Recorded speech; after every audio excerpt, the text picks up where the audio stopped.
We had another one and it broke, and we found this at a pawn shop, and we just crank it, and it sounds awesome. I just love the coated on snares. If you hit any like rim shot. I grew up watching a drummer named Darren King, and he did the same thing. He always played a crash for a ride. And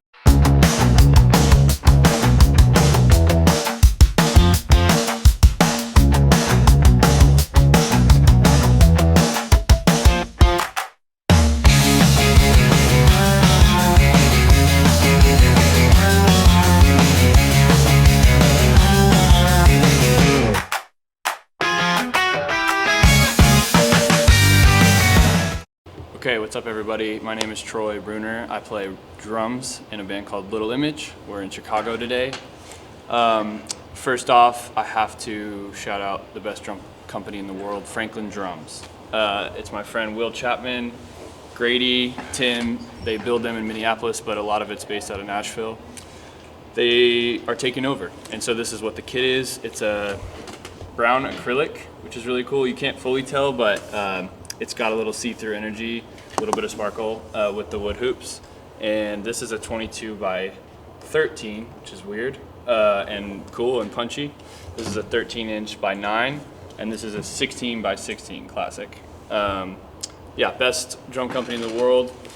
If you guys haven't heard of them or followed them, please go check them out because they're doing something special. Snare is a classic 6.5 by 14 Ludwig brass over chrome Superphonic. So pretty much classic, cannot go wrong. Has the hazy ambassador on the bottom and then the Emperor coated on top. We crank the bottom and then keep the top a little bit more feel so you get that crack. I have had this snare I think for like 10 years, and it's warping and it's got some weird, we've dented it and everything. Got some real patina coming in on it. But you cannot beat the Ludwig 6.5. So, side snare is just a pearl 13 by 3 or 13 by 3.5. We had another one and it broke, and we found this at a pawn shop, and we just crank it, and it sounds awesome. Okay, so for heads, with the acrylic kit, I usually do all coated, but obviously it looks really cool and feels really cool.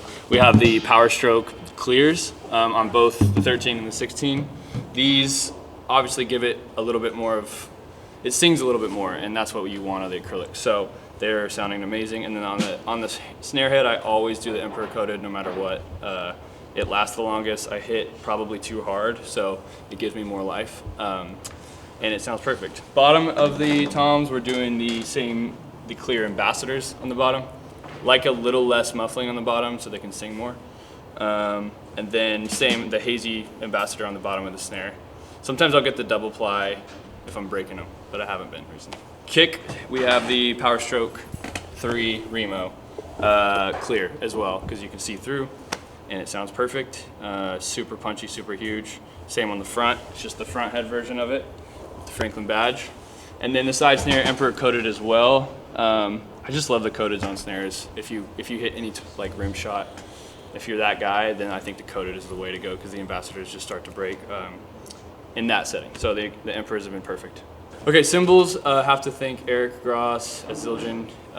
He's been amazing. These are the 16-inch Avitas. They're the coolest hats I think they make. They're crispy and cut through, but they're also washy, which is exactly what we need. I use them as a crash all the time too when they're open, and it just feels good. This is the 22-inch paper thin crash, which is my ride. And I grew up watching a drummer named Darren King, and he did the same thing. He always played a crash for a ride, and I don't need as heavy of a situation, so I basically am always crashing this thing, as you can tell. And then this is the 17-inch, 18-inch dry special crash, which I tried out from Eric and I loved it. It's more of an effects thing. Kind of recently started doing another cymbal, and it's just been fun to play with. Sounds insane. Okay, sticks, we have the Vic Firth. Again, thank you Eric at Zildjian and Vic Firth. X55A, they're longer and they're a little heavier than the 5As, so they last. I don't break as many these days, and they have a little bit more feel with the extra length. So, and for hardware, just always DW, the DW 9000 pedal and the hat with the 2 legs has been the move. I feel like I have more room and space, but it still holds strong with the 2 leg. So, thanks DW.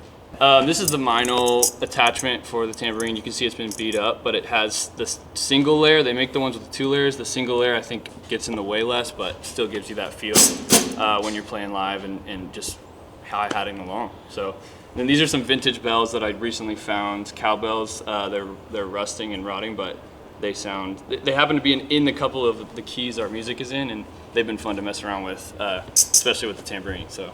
Okay, so for the electronics, we're just using the SPD Pro, the new one that just came out. It's insanely amazing. Some of the new set, I'm not playing the SPD as much, so we're just using it for the triggers. We have the roll-in snare trigger and the roll-in kick trigger.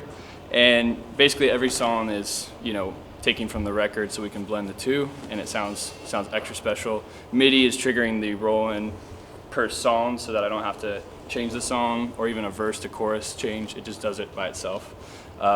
Which has been amazing for our front of house to blend everything. Yeah, and then this right here is just controlling all things Ableton in case something goes down.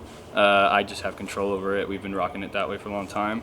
Yeah, and then in-ears, am I live right now? Sick. In-ears we have All Clair, Johnny at All Clair. He's been hooking us up for many years, and we're super thankful. Anytime something goes down, we have a new pair or a fixed pair within a week, and we couldn't recommend them enough. Thank you, Johnny. Okay, you can go to littleimagemusic.com. We'll be touring here in the top of the year at 26, and we would love to see you guys, love to meet you. That's it.